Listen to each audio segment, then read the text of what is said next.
باقی تمام آسمانی کتابوں پر، یعنی ان کی حفاظت کرنے والی ہے۔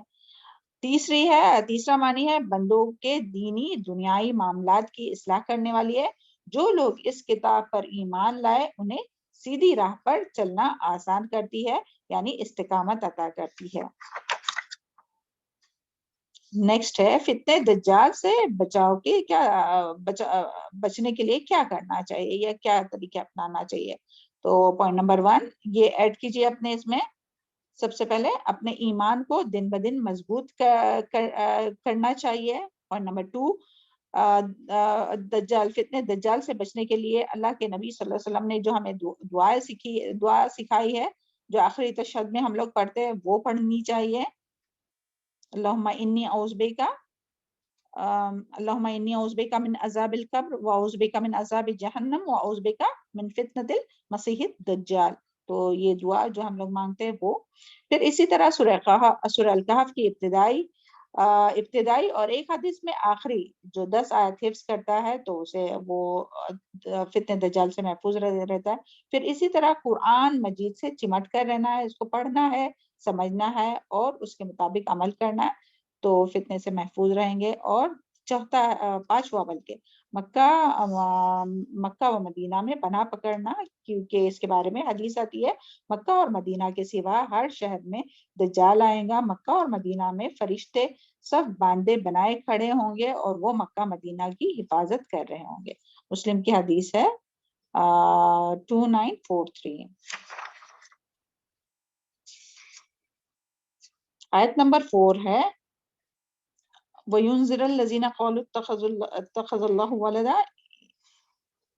ان آیات میں قرآن مجید کے، یعنی یہ جو سٹارٹنگ اس سے پہلے والی بھی جو آیت تھی نا وہ، تو ان آیات میں قرآن مجید کے نزول کا کیا مقصد بیان کیا گیا ہے۔ آنسر ہے قرآن مجید بالکل سیدھی راہ، یعنی سٹارٹنگ سے جو یہاں تک آیت نمبر 1 سے 4 تک کا یہ آنسر ہے۔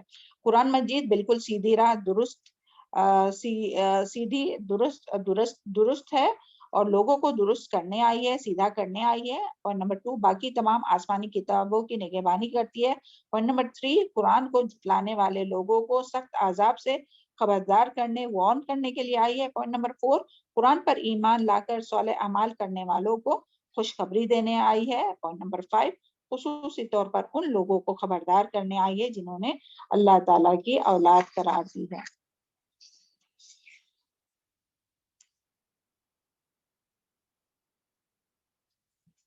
آیت نمبر ہے 5 باخعن کا کیا مطلب ہے؟ تو مطلب ہے غم میں اپنے آپ کو ہلاک کرنا، اور اس کی وضاحت کہ اس غم میں آپ کی، یعنی اس طرح سے ہلاک کرنا کہ اس غم میں جو ہے وہ آپ کی جان نکل جائے۔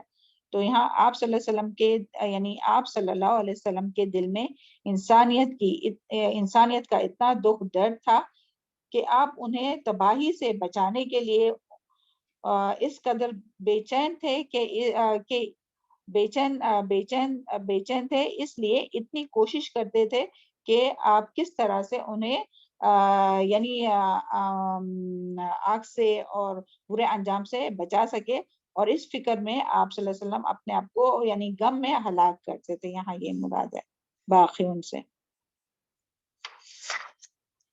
نیکسٹ ہے آیت نمبر 7 اللہ تعالیٰ نے زمین میں زینت اور رونق کے اٹریکشن کیوں رکھی ہے؟ آنسر ہے تاکہ لِنَبْلُوَكُمْ أَيُّهُمْ أَحْسَنُ عَمَلًا، تاکہ وہ آزمائے کہ کون سب سے احسن عمل کرنے والا ہے، یعنی کون ہے جو دنیا کی زینت کی چیزوں میں کھو نہیں جاتا بلکہ آخرت کی فکر کرتا ہے اور اچھے عمل کرتا ہے، اور کون ہے جو دنیا کی زینت اور انہی چیزوں میں مبتلا ہو جاتا ہے اور آخرت سے غافل ہو جاتا ہے، اور اللہ کے دین کو چھوڑ کر اس دنیا کی زندگی گزارتا ہے۔ نیکسٹ کویشچن ہے اس آیت کا، کسی عمل کی کوالٹی کس طرح بڑھتی ہے؟ کسی عمل کی کوالٹی جو ہے وہ کس طرح بڑھتی ہے؟ تو پوائنٹ نمبر 1 جتنا جس میں اخلاص زیادہ ہوگا اس کے مطابق اس کی کوالٹی بڑھتی ہے، اور جس قدر عمل نبی کریم صلی اللہ علیہ وسلم کی سنت کے مطابق ہوگا اس قدر وہ عمل اچھے ہوں گے یا اچھے ہوں گے۔ اگر ان دونوں میں سے کوئی ایک چیز بھی نہیں ہو تو اللہ تعالیٰ کے وہاں وہ عمل قابل قبول نہیں ہے۔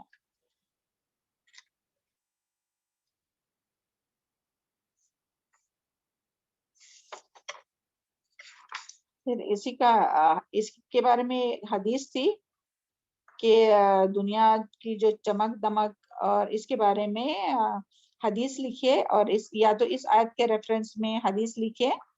تو حدیث ہے، ابو سعید رضی اللہ عنہ سے روایت ہے کہ رسول اللہ صلی اللہ علیہ وسلم نے فرمایا، بے شک دنیا شیرین اور سرسبز وہ شاداب ہے، بے شک اللہ تعالیٰ تمہیں اس میں جانشین بنانے والا ہے تاکہ وہ دیکھے کہ تم اس میں کس طرح عمل کرتے ہو۔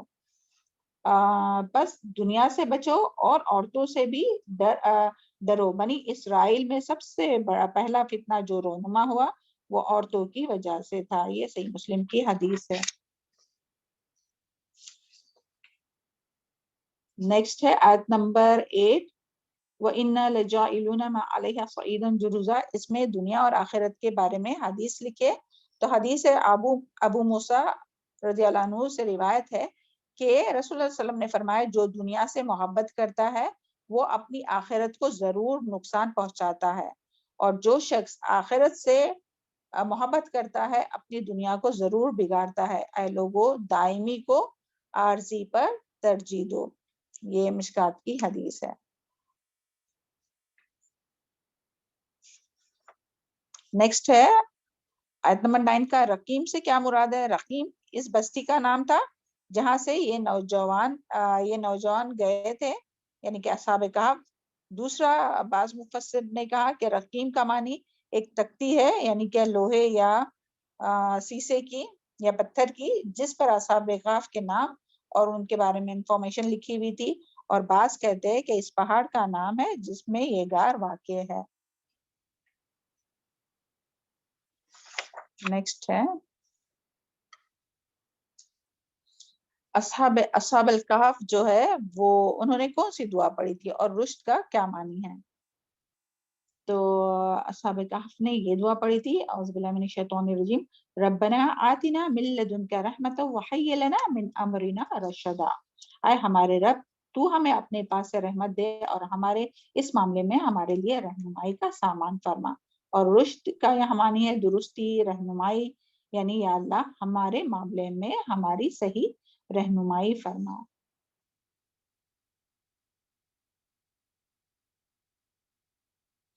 اور اس آیت سے ہمیں کیا پتہ چلتا ہے؟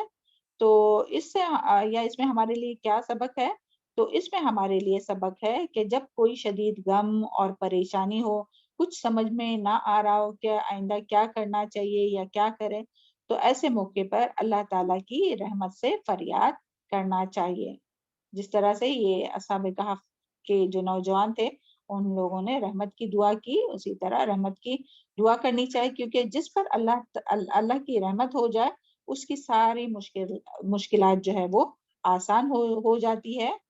اور اسی طرح نبی کریم صلی اللہ علیہ وسلم کا بھی یہی طریقہ ملتا ہے کہ جب جنگ بدر میں، چلے یہ نہیں بھی اتنا لکھیں گے تو چلیں گا، مگر یہ دعا پڑھتے تھے نا، یہ دعا پڑھے تھے، یا حی یا قیوم برحمتک استغیث، یا اگر نہیں بھی لکھے صرف یہاں تک بھی لکھے نا کہ رحمت کی دعا کرنی چاہیے تو بھی کافی ہے۔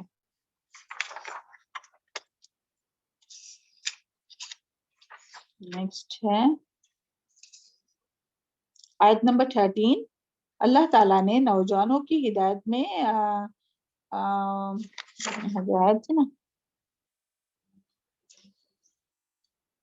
انہم فتیۃ آمنوا بربہم وزدناہم ہدی۔ تو اس کا کویشچن ہے، اللہ تعالیٰ نے نوجوانوں کی ہدایت میں اضافہ کیوں کیا، یعنی کیسے ہوا ان کے اس میں اضافہ؟ کیونکہ پوائنٹ نمبر 1، انہوں نے شرک کے ماحول میں رہتے ہوئے اس سے بچنے کی کوشش کی۔ نمبر 2، وہ اللہ تعالیٰ پر ایمان لائے اور مشکل حالات میں بھی توحید پر قائم رہے۔ پوائنٹ نمبر 3، اپنا دین اور ایمان کو بچانے کے لیے انہوں نے بہت سی قربانیاں دی، اپنا گھر آرام سب کچھ چھوڑ کر غار میں پناہ لی۔ اور نمبر 3، بادشاہ وقت کے سامنے حق بات کہنے کی جرات کی اور انہوں نے اللہ تعالیٰ سے ہدایت طلب کی، تو اس کے لیے اللہ تعالیٰ نے ان کے ہدایت میں اور اضافہ کیا۔ اللہ تعالیٰ ہم سب کی بھی ہدایت میں اضافہ فرمائے. نیکسٹ ہے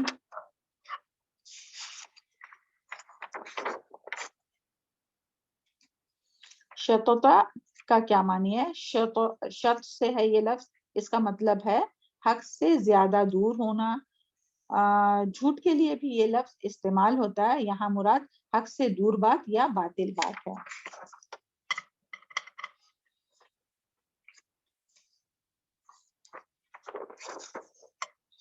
نیکسٹ ہے آیت نمبر 17. ذالک من آیات اللہ، یہ اس میں اللہ کی کیا نشانیاں ہیں؟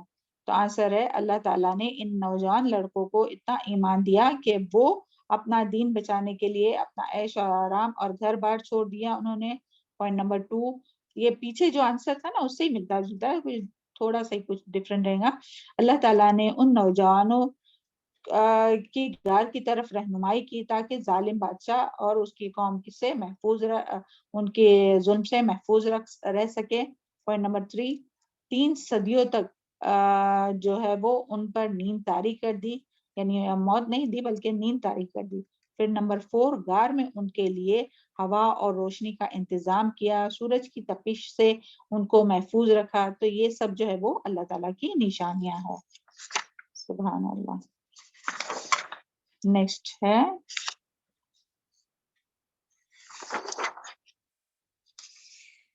وَلْيَتَلَطَّفْ.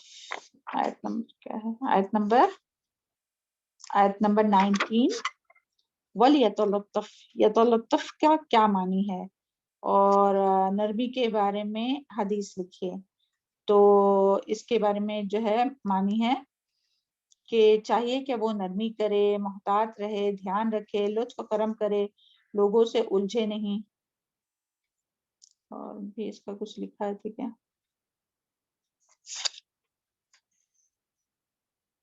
احتیاط ہو گیا نا. اور نرمی کے بارے میں حدیث ہے کہ حضرت ابو درداء سے روایت ہے کہ نبی کریم صلی اللہ علیہ وسلم نے فرمایا جسے نرمی میں حصہ دیا گیا تو بے شک اسے خیر میں سے حصہ ملا، اور جو نرمی کے حصے سے محروم کر دیا گیا تو بے شک وہ خیر سے محروم ہو گیا. اسی کا نیکسٹ کویشچن ہے فَبْعَثُوا أَحَدَكُمْ بِبَرِيقِكُمْ. اصحاب کہف نے جب اپنے ساتھی کو کھانا لانے کے لیے بھیجا تو اسے کیا تاکید کی اور کیوں؟ تو آنسر ہے فَلْيَنْظُرُوا أَيُّهَا أَزْكَىٰ طَعَامًا، یعنی کہ اسے حلال اور پاکیزہ اور طیب کھانا لانے کے لیے کہا. نمبر 2، وَلْيَتَلَطَّفْ، اور آنے جانے میں، خریدنے میں، لوگوں سے معاملات کرنے میں نرمی، ہوشیاری، احتیاط اور کیئرفل رہنے کا اسے تاکید کی. ولا یشعرن، اور لوگوں پر اپنی پہچان ظاہر نہ کرنے کی تاکید کی.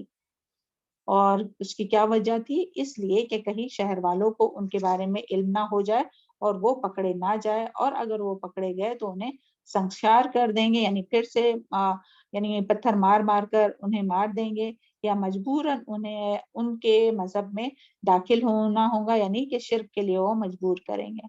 تو اسی لیے اصحاب کہف کو جو ہے وہ یعنی اپنی جان اور ایمان کا خطرہ تھا، اس لیے اتنے احتیاط کرنے کی تاکید کی تھی.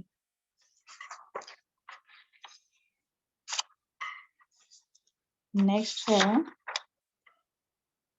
آیت نمبر 20 کے بارے میں کہ قبر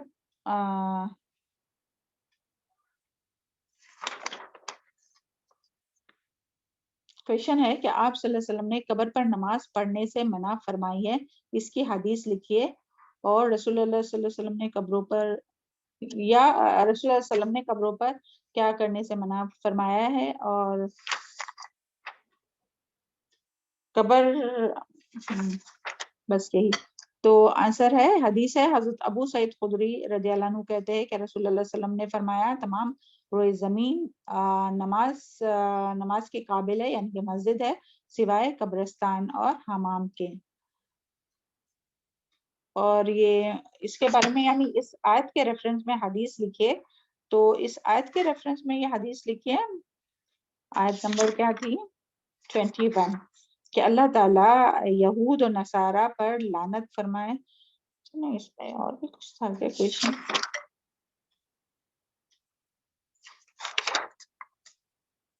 چلے یہ حدیث ہے، اللہ تعالیٰ یہود اور نصارہ پر لعنت فرمائے، انہوں نے اپنے انبیاء اور صالحین کی قبروں کو مسجد بنا لیا تھا. صحیح بخاری کی حدیث ہے. اسی طرح ایک اور حدیث ہے اسی آیت کے ریفرنس میں، رسول اللہ صلی اللہ علیہ وسلم نے فرمایا میری قبر کو عید یعنی کہ عرس یا میلہ نہ بنانا، جہاں کہیں تم ہو وہیں سے درود پڑھ لیا کرو، تمہارا درود مجھے پہنچا دیا جاتا ہے. محمد صلی اللہ علیہ وسلم علی نبینا محمد. اور اس آیت اور یعنی حدیث کے ذریعے ہمیں کیا پتہ چلتا ہے کہ ان حدیث سے ہمیں پتہ چلتا ہے کہ رسول اللہ صلی اللہ علیہ وسلم نے قبر، مقبرہ، مزار، روضہ پر لوگوں کے اس کو مقدس سمجھ کر جمع ہونے، عرس میلہ لگانے، وہاں نماز پڑھنے، مزاروں پر سجدے کرنے اور ان قبروں کا طواف کرنے، وہاں غیر اللہ کے نام پر نیاز نظر کرنے، جانور ذبح کرنے اور وہاں دھاگے باندھنے، چادر چڑھانے اور وہ ان کے وسیلے سے دعائیں وغیرہ مانگنے سے منع فرمائے. ان حدیث کے ذریعے یہ بات پتہ چلتی ہے.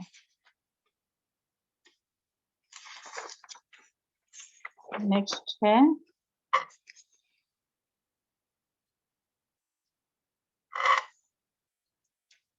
آیت نمبر 23 اور 24 میں کیا حکم دیا گیا ہے؟ آنسر ہے جب ہم کوئی کام کرنے کا ارادہ کرے یا کسی سے وعدہ کرے تو انشاءاللہ کہے، کیونکہ اللہ کی مشیت ہوں گی تو وہ کام ہوگا. نمبر 2، اگر اس وقت انشاءاللہ کہنا بھول جائے تو جب یاد آ جائے، چاہے کتنا بھی لمبا عرصہ گزر گیا ہو، تو انشاءاللہ کہے. انشاءاللہ نہ کہے تو ہو سکتا ہے اللہ سزا دے اور وہ کام ہی نہ ہو. پھر اسی طرح پوائنٹ نمبر 3 اور ابن عباس کے قول کے مطابق ہے کہ اگر سال بھی گزر گیا ہوگا نا اور اپنے کو کوئی بات یاد آئی کہ ہم نے انشاءاللہ نہیں بولے تھے تو اس وقت بھی انشاءاللہ کہنا چاہیے، یعنی اتنی امپورٹنٹ ہے. تو امید کرتے ہیں کہ عمل ہو رہا ہوگا، اس کو ضرور یاد رکھے ہوں گے آپ لوگوں نے. ہاں اللہ تعالیٰ ہم سب کو عمل کی توفیق عطا فرمائے. یعنی تھرڈ ہے کام کرنے کا ارادہ کر کے اللہ پر توکل رکھے، اللہ تعالیٰ بہترین رہنمائی فرمائے گا. ان آیت سے ہمیں پتہ چلتا ہے. اور اسی طرح یہ جو بات آئی تھی نا اذا نسیت،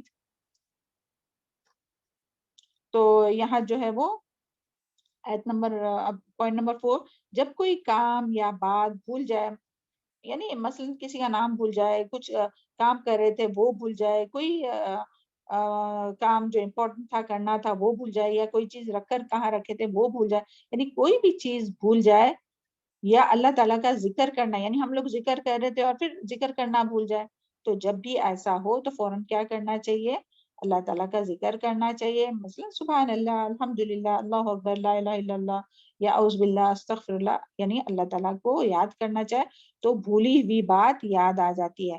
امید کرتے ہیں کہ اس پر بھی عمل کیے ہوں گے کہ جب بھی کچھ بھول گئے تو کیا کرنا ہے. اکثر ہوتا ہے نا بھولنے کا، تو ہے عادت رہتی ہے نا، تو کمزوری ہے انسان کی بھولنے کی. تو کیا کرنا چاہیے جب بھی کوئی بھی یاد نہیں آ رہی ہم لوگ کو بات، کسی کا نام ہو، کوئی بھی چیز یاد نہیں آ رہی ہوں گی، تو جلدی سے کیا کریں گے؟ اللہ تعالیٰ کا ذکر کریں گے. کس طرح سے؟ کچھ بھی، سبحان اللہ پڑھیے، الحمدللہ پڑھیے، اللہ اکبر، لا الہ الا اللہ، یا لا الہ الا اللہ محمد رسول اللہ، یا استغفار، یا اعوذ باللہ، تو بھولی ہوئی بات یاد آ جائیں گی. یہ آیت کے ذریعے ہمیں پتہ چلتا ہے نا. اور پوائنٹ نمبر 5، اذا نسیت کا ایک معنی غصہ کیا ہے، اور کس نے؟ اکرمہ جو ہے انہوں نے اس کا کیا معنی کیا ہے؟ غصہ. تو اس کا مطلب ہے کہ جب تمہیں غصہ آئے تو اللہ کو یاد کرو. نیکسٹ کویشچن ہے انشاءاللہ کہنے کے کیا فائدہ ہے؟ انشاءاللہ کہنے کا کیا فائدہ ہے؟ تو انشاءاللہ کہنے سے بندہ اپنے آپ کو اللہ کے سپرد کرتا ہے، اور اگر اللہ نے چاہا، اللہ کے سپرد کرتا ہے کہ اگر اللہ نے چاہا تو یہ کام ہوگا، میری طاقت سے، قوت سے نہیں ہوگا. اور دوسرا فائدہ یہ کہ اللہ کے نام سے اس کام میں برکت ہوتی ہے، اور اللہ کے نام کی برکت سے اللہ کے نام کی برکت اس میں شامل ہوتی ہے. سبحان اللہ. تو دیکھیں انشاءاللہ کی کتنے فائدے ہیں. تو اللہ تعالیٰ ان تمام باتوں کو ہم لوگوں کو یاد رکھنے والا اور عمل کرنے والا بنائے۔ پھر ہے کہ اصحاب کہف جو تھے وہ کتنے سال تک جو ہے وہ سوئے رہے، تو اس کے بارے میں آتا ہے کہ وہ 103 جو قمری سال ہے نا وہ 309 سال جو ہے وہ 309 نا؟ سوئے رہے، 309 سال سوئے رہے جی۔ اور اصحاب کہف کے ہاں نیکسٹ کویشچن ہے اصحاب کہف کے قصے میں ہمارے لیے کیا سبق ہے، اور اصحاب کہف جو تھے وہ کتنے تھے؟ نہیں کتنے تھے وہ رہنے دیجئے، کیونکہ وہ اس کے بارے میں تو رہنے دیجئے، بس یہی کہ اصحاب کہف کے قصے میں ہمارے لیے کیا سبق ہے۔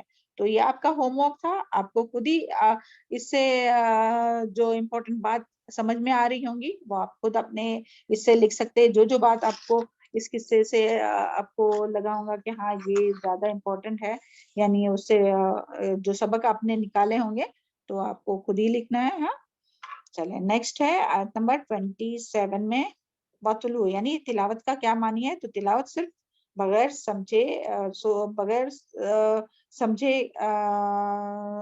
سوچے سمجھے پڑھنا نہیں، اسے تو یعنی بغیر سمجھے جو پڑھتے ہیں اسے قرات کہتے ہیں۔ تلاوت کا معنی ہے فالو کرنا، یعنی میننگ کو فالو کرنا، یعنی جب ہم تلاوت کر رہے ہو، قرآن پڑھ رہے ہو تو پیچھے پیچھے جو ہے وہ میننگ سمجھ میں آ رہا ہو، میننگ جو ہے وہ پیچھے پیچھے آ رہا ہو۔ اور اس کا دوسرا مطلب ہے جو اس قرآن میں احکامات دیے گئے ہیں اس کو فالو کرنا، یعنی کہ قرآن کو یہی کہ سمجھ کر غور و فکر کرنا اور اس کے مطابق عمل کرنا۔ نیکسٹ ہے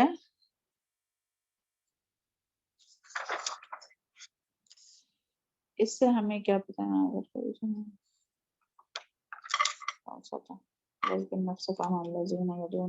ہاں یہ جو ہے نا آیت نمبر 28 وَاصْبِرْ نَفْسَكَ مَعَ الَّذِينَ يَدْعُونَ انہم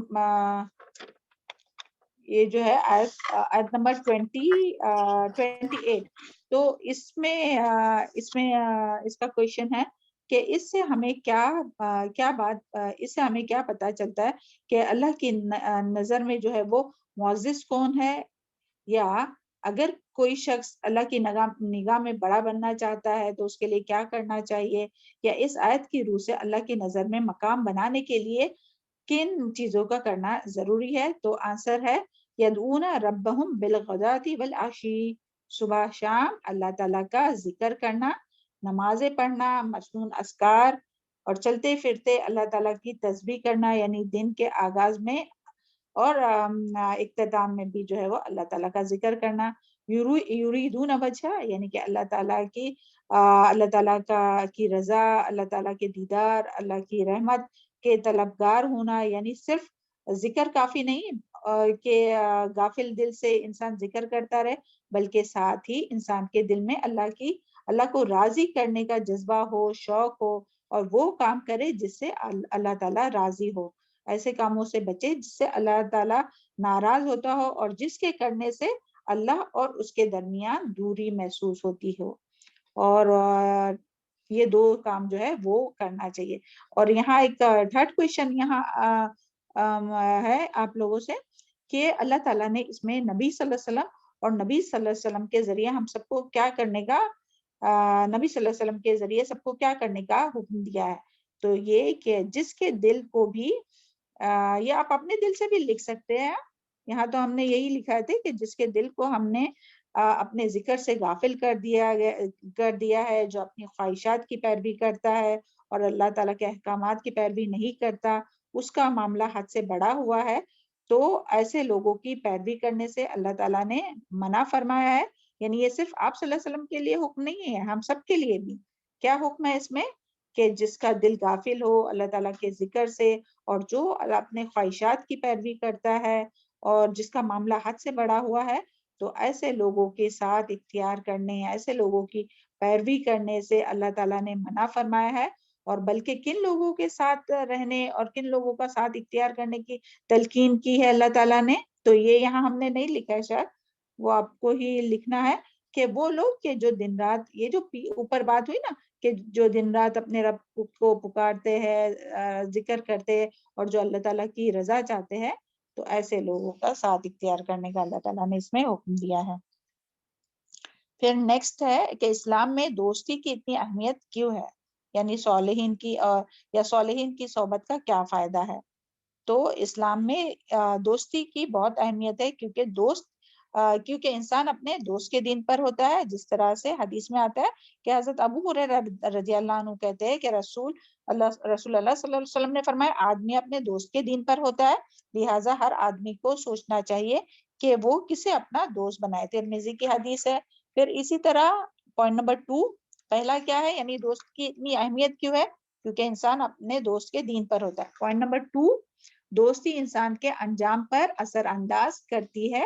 اس کی دلیل ہے حضرت انس رضی اللہ عنہ کہتے ہیں رسول اللہ صلی اللہ علیہ وسلم نے فرمایا قیامت کے روز تو اسی کے ساتھ ہوگا جس سے تو نے محبت کی۔ پھر تیسرا، قیامت کے روز صرف نیک لوگوں کی دوستی کام آئیں گی، باقی دوستی دشمنی میں بدل جائیں گی۔ دلیل سورہ زخرف، الاخلاء یومئذ بعضهم لبعض عدو الا المتقین، قیامت کے روز متقین کے علاوہ سارے دوست ایک دوسرے کے دشمن بن جائیں گے۔ پھر چوتھی بات، اللہ تعالیٰ کی رضا کے لیے ایک دوسرے سے محبت کرنے والوں کو اللہ تعالیٰ قیامت کے دن اپنے عرش کے سائے میں نصیب فرمائے گا۔ پھر پانچویں بات، اہل ایمان کو صرف مومن اور متقی لوگوں سے دوستی کرنی چاہیے۔ اس کی بھی دلیل ہے کہ حضرت ابو سعید خدری سے روایت ہے رضی اللہ عنہ سے روایت ہے کہ انہوں نے رسول اللہ صلی اللہ علیہ وسلم سے فرمایا مومن کے علاوہ کسی کو اپنا دوست نہ بناؤ، اور تمہارا کھانا صرف متقی آدمی کو کھانا چاہیے۔ ترمذی کی حدیث ہے۔ پھر 6 پوائنٹ ہے، اس میں سے آپ کوئی بھی 5 پوائنٹ یاد کیجئے۔ ہاں 6 پوائنٹ ہے، اللہ کے نیک بندوں کی اللہ تعالیٰ کے نیک بندوں سے نفرت یا دشمنی رکھنے والے سے اللہ تعالیٰ کا اعلان جنگ ہے۔ بخاری کی حدیث ہے۔ حضرت ابو ہریرہ رضی اللہ عنہ کہتے ہیں کہ رسول اللہ صلی اللہ علیہ وسلم نے فرمایا اللہ تعالیٰ فرماتے جس نے میرے دوست سے دشمنی کی اس کے خلاف میرا اعلان جنگ ہے۔ یہ ایک بہت بڑی حدیث کا حصہ ہے۔ نیکسٹ ہے 7 پوائنٹ، ایک دوسرے کے ساتھ محبت کرنے سے اہل ایمان کی اللہ تعالیٰ عزت فرماتا ہے۔ دلیل ہے حضرت ابو امامہ رضی اللہ عنہ کہتے ہیں رسول اللہ صلی اللہ علیہ وسلم نے فرمایا جب کوئی بندہ اللہ کی خاطر دوسرے بندے سے محبت کرتا ہے تو اللہ تعالیٰ اس کی عزت کرتے ہیں۔ سبحان اللہ، دیکھیے کتنی باتیں پتہ چلی ہے نا دوستی کے بارے میں۔ 8 پوائنٹ ہے، اہل ایمان ایک دوسرے کی مدد، حمایت اور ایک دوسرے کے ساتھ تعاون نہیں کریں گے تو زمین میں بڑے فتنے فساد ہوں گے، اور اس کی دلیل ہے سورہ انفال آیت نمبر 73 والذین کفروا بعضهم اولیاء بعض الا یفعلوا، ترجمہ ہے لکم فتنۃ فی الارض وفساد، اس کا ترجمہ ہے، آپ آیت دیکھیے آیت نمبر 73 سورہ الانفال، کافر ایک دوسرے کی حمایت کرتے ہیں، اگر تم ایک دوسرے کی حمایت نہ کرو گے تو زمین میں فساد برپا ہوگا۔ یعنی کافر تو ایک دوسرے سے حمایت کرتے ہیں برے کام میں، غلط کاموں میں، تو اللہ تعالیٰ یہاں کیا فرماتے ہیں اگر تم ایک دوسرے کی حمایت نہیں کرو گے، یعنی جو مومن ہے وہ ایک دوسرے کی حمایت اور مدد نہیں کریں گے تو کیا ہوگا؟ فساد۔ اور واقعی کتنی سچی بات ہے نا کہ آج جو ہے وہ مسلمان ایک دوسرے سے جیسی ہمدردی کرنی چاہیے، جیسی دوستی کرنی چاہیے، جیسے ایک دوسرے کے لیے دعا کرنی چاہیے ویسی نہیں کرتے، اسی لیے جو ہے وہ فساد زیادہ ہو رہا ہے، یعنی لوگوں میں بھی اور انسانوں کے اندر، یعنی تمام انسانوں میں۔ چلیں نیکسٹ ہے کل محل کا کیا معنی ہے؟ تو تیل کی تلچھٹ، ہر معدنی چیز جیسے چاندی، سونا، تانبا وغیرہ جو شدید حرارت کی وجہ سے پگھلا ہوا ہو، اور جہنمیوں کے جہنم سے بہنے والا پیپ اور خون، یعنی یہ تینوں معنی اس میں آتے ہیں کل محل، مگر زیادہ کر کے جو اس کا معنی کیا جاتا ہے وہ تیل کی تلچھٹ کیا جاتا ہے۔ اور نیکسٹ ہے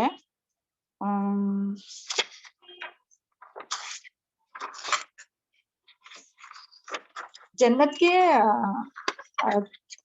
آیت نمبر 31 ہے، جنت کے مختلف نام لکھے تو دارالسلام سلامتی کا گھر، دارالمتقین متقی لوگوں کا گھر، دارالقرار قرار کی جگہ، مقام امین امن کی جگہ، جنات عدن سدا بہار جنت، جنت النعیم نعمتوں بھری جنت، دار الاخر آخرت کا گھر.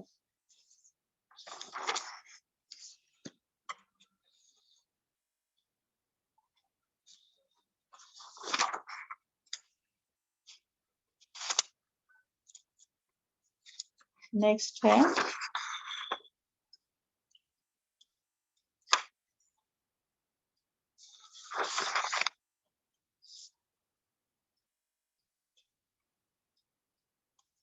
تکبر، آیت نمبر 36. تکبر، متکبر مالدار شخص یعنی جو باغ والا، کس طرح اپنی باغ والے نے کس طرح اپنے نفس پر ظلم کیا. تو نمبر 1 کہ اس نے فخر اور غرور کرتے ہوئے کہا کہ یہ باغ کبھی تباہ نہیں ہوگا. نمبر 2 اس نے قیامت کا انکار کیا اور قیامت کبھی نہیں آئیں گی اس طرح.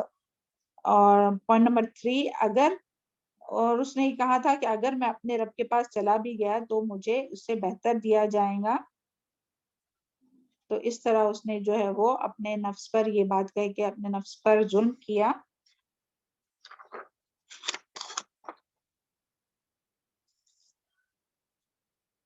اور یہ جو ہے نا باغ والوں کا ذکر، تو اس میں شاید ہم نے لکھا ہے نہیں ہے کہ اس میں ہمارے لیے کیا سبق ہے باغ والے کے قصے میں.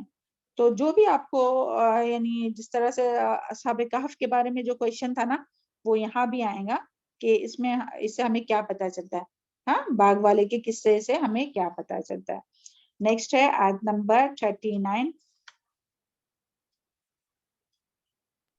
میم لکھائے تھے آپ نے؟ لکھا ہے، ہم کو دکھ کیوں جی میرا بولوں نظر ہم نہیں 2 پوائنٹس ہے. ہاں جی بتائیے. جی اللہ تعالیٰ نے جو بھی ہمیں نعمتیں دی ہے اسے اپنی قابلیت یا اپنی کوشش کا نتیجہ نہیں سمجھنا چاہیے، تکبر نہیں کرنا ہے، بلکہ اسے اللہ کا فضل سمجھنا چاہیے اور اس کا شکر ادا کرتے رہنا چاہیے. قولی شکر، عملی شکر اور قلبی شکر.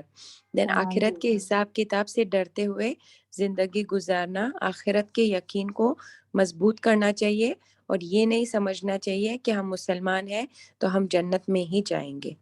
جی بارک اللہ فی علمک. ہاں اس میں تھا، نیچے ہی تھا، ہم دیکھیں. چلو نیکسٹ ہے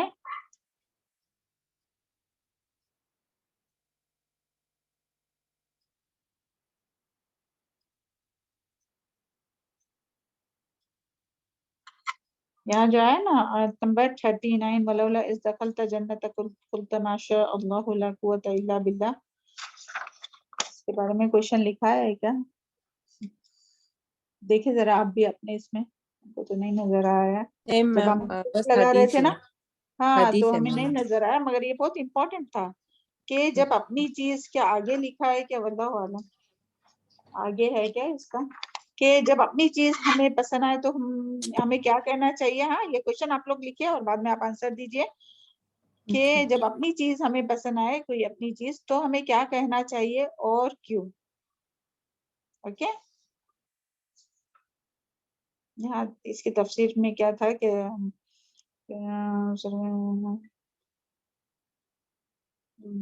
جب اپنا مال، اپنی اولاد یا حال اچھا لگے تو ماشاء اللہ لا قوت کہنا چاہیے. اس کا فائدہ یہ ہوتا ہے کہ اس سے نظر بد سے انسان جو ہے وہ محفوظ ہو جاتا ہے. یعنی اپنا، یعنی خود کی بھی نظر لگ سکتی ہے نا، پیار کی بھی نظر ہوتی ہے اور حسد کی بھی نظر ہوتی ہے، تو خود کی بھی نظر سے جو ہے وہ محفوظ ہو جاتا ہے. تو اس کے لیے جب اپنی چیز، اپنا کوئی بھی اولاد، اپنا گھر، اپنی کوئی بھی چیز پسند آئے تو ہمیں ماشاء اللہ لا قوت الا باللہ کرنا چاہیے.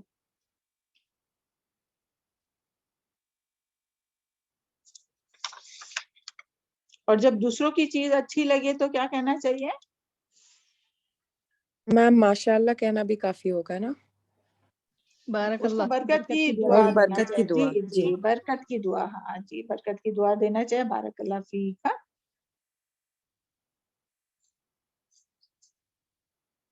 پھر ہے نیکسٹ. چلو یہ حدیث یاد کیجئے، آیت نمبر 40. وہ حدیث آیت نمبر جو 40 ہے نا، تو اس میں یہ حدیث ہے، بار بار آتی ہے. تو یہ پتہ نہیں ہوئی کیا نہیں، گناہ کیا ہے یہ آپ لوگوں کی یاد ہو گئی. اس ماہ کبھی نفسک وت کرے تو آئی یت علیہ الناس، عربک ٹیکسٹ یاد کرنا ہے ہاں. والاسم ما حاک به فی نفسک وکرہت ان یطلع علیہ الناس، یعنی صحیح مسلم کی حدیث ہے کہ گناہ وہ ہے جو تیرے جی میں کھٹکے اور تو اس پر لوگوں کے مطلع ہونے کو ناپسند کرے. اور اس کے بارے میں یہ جو تھا نا کہ یہ سب ہو سکتا ہے آبجیکٹیو میں بھی ہم پوچھے کہ ابن مسعود رضی اللہ فرماتے ہیں کہ مومن اپنے گناہوں کو، یعنی مومن اپنے گناہوں کو کیا سمجھتا ہے کہ مومن اپنے گناہوں کو یوں سمجھتا ہے جیسے کہ پہاڑ کے نیچے بیٹھا ہو اور ڈرتا ہو کہ اس پر گر نہ پڑے. اور جو فاجر رہتا ہے وہ اپنے گناہوں کو کیسے سمجھتا ہے کہ جیسے ایک مکھی ہے جو اس کے ناک پر بیٹھی ہے پھر اور وہ اسے یعنی ہاتھ کا اشارہ کر کے بتائے کہ وہ اسے اڑا دے. اور جب گناہ ہو جائے تو پھر کیا کرنا چاہیے؟ تو جب گناہ ہو جائے تو ہمیں نیکیوں میں جلدی کرنا چاہیے، جس طرح سے یہ آیت میں آئے وَسَارِعُوا إِلَىٰ مَغْفِرَةٍ مِّن رَبِّكُمْ وَجَنَّةٍ عَرْضُهَا السَّمَاوَاتُ وَالْأَرْضُ أُعِدَّتْ لِلْمُتَّقِينَ. اگر یہ عربک میں آپ کو مشکل ہے یعنی آیت لکھنا تو ترجمہ لکھیے، اور اس کے ریفرنس میں یہ حدیث بھی ہے کہ کیا کرنا چاہیے اگر گناہ ہو جائے تو نیکیاں کرنا چاہیے. اور اس کے ریفرنس میں حدیث ہے حضرت ابو ہریرہ رضی اللہ عنہ سے روایت ہے کہ رسول اللہ صلی اللہ علیہ وسلم نے فرمایا کہ نیک اعمال بجا لانے میں جلدی کرو، ان فتنوں سے پہلے پہلے جو اندھیری رات کے حصوں کی طرح ہوں گے. صبح نیک اعمال بجا لانے میں جلدی کرو، ان فتنوں سے پہلے جو اندھیری رات کے حصوں کی طرح ہوں گے. صبح کے وقت آدمی مومن ہوگا اور شام کے وقت کافر ہو جائے گا، یا شام کے وقت مومن ہوگا اور صبح کے وقت کافر ہو جائے گا. اللہ تعالیٰ ہم لوگوں کو تمام فتنوں سے محفوظ رکھے اور نیکیوں میں سبقت کرنے والا بنائے.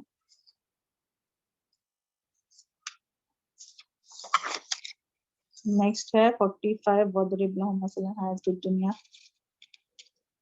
یہ جو ہے نا وَاضْرِبْ لَهُمْ مَثَلًا حَيَاةَ الدُّنْيَا، تو اس کا کویشچن یہ کہ یعنی اس آیت میں اللہ تعالیٰ نے کیا مثال بیان کی ہے، اس کا آپ کو آنسر خود ہی لکھنا ہے ہاں. جو کچھ اس میں پڑھے اس کا بس تھوڑا سا نچوڑ 4-5 لائن میں آپ کو لکھنا ہے ہاں. یہ بھی لکھا ہے کہ ہم نے قرآن مجید میں اللہ تعالیٰ کی کئی نہیں ہے لکھا. چلے نیکسٹ ہے المال والبنون زینت الحیات الدنیا. اس کی وضاحت کیجئے اور اس کے ریفرنس میں حدیث لکھے. تو یہاں ہے کہ یہاں اللہ تعالیٰ نے دنیا کی نعمتوں کی بے ثباتی کے بارے میں فرمایا کہ مال اور دولت تو صرف دنیا کی زندگی کی زینت ہے، رونق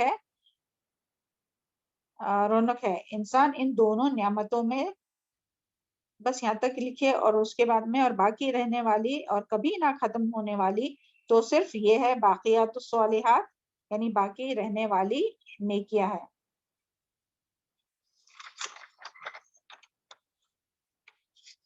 اور اس کے ریفرنس میں حدیث ہے حضرت انس بن مالک رضی اللہ عنہ بیان کرتے ہیں کہ 3 چیزیں میت کے ساتھ جاتی ہے، جن میں 2 چیزیں واپس آ جاتی ہے، ایک ساتھ رہ جاتی ہے. میت کے گھر والے، اس کا مال، اس کا عمل ساتھ جاتے ہیں، جن میں گھر والے اور مال واپس آ جاتے ہیں اور عمل ساتھ میں رہ جاتا ہے. تو اللہ تعالیٰ ہم لوگوں کو نیکیوں میں سبقت کرنے والا بنائے. اور نیکسٹ کویشچن ہے اسی آیت کا والباقیات الصالحات سے کیا مراد ہے؟ تو اس میں آپ اپنے دل سے بھی لکھ سکتے ہیں، اپنے دل سے ان دا سینس یعنی یہ ساری چیزیں جو لکھائی گئی ہے وہ ایک ہی لائن میں بھی لکھ سکتے ہیں ہاں. والباقیات الصالحات میں جیسے کہ سبحان اللہ 5 وقت کی، سب سے پہلے تو 5 وقت کی نماز ہے نا، فرض نماز جو ہے وہ. پھر اسی طرح سبحان اللہ الحمدللہ ولا الہ الا اللہ واللہ اکبر ولا حول ولا قوۃ الا باللہ، یعنی یہ کس نے کہا وہ نہیں، ڈائریکٹ یہی. اور پھر اسی طرح باقیات الصالحات سے مراد یہ لا الہ الا اللہ، یہ تو ہو گیا نا ذکر ایک بار.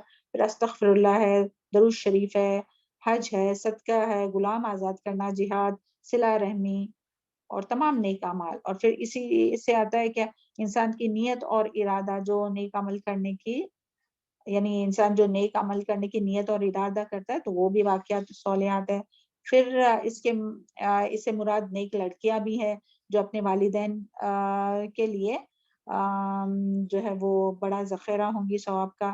پھر اسی طرح وہ نیک بچہ جو فوت ہو جائے اور اس کا والد اس کا ثواب کی نیت سے صبر کرے، اور پھر نیک اولاد یعنی لڑکی ہو یا لڑکا کوئی بھی نیک اولاد جو ہے تو جو مرنے کے بعد والدین کے لیے دعا کرے. تو یہ ساری چیزیں جو ہے وہ واقعات صالحات ہے، تو جتنی آپ کو یاد رہیں گی آپ لکھ سکتے ہیں.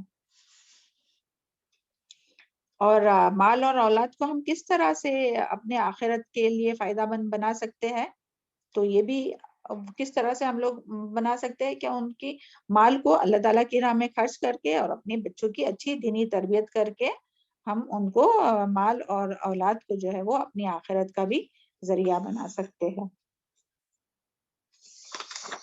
چلیں نیکسٹ ہے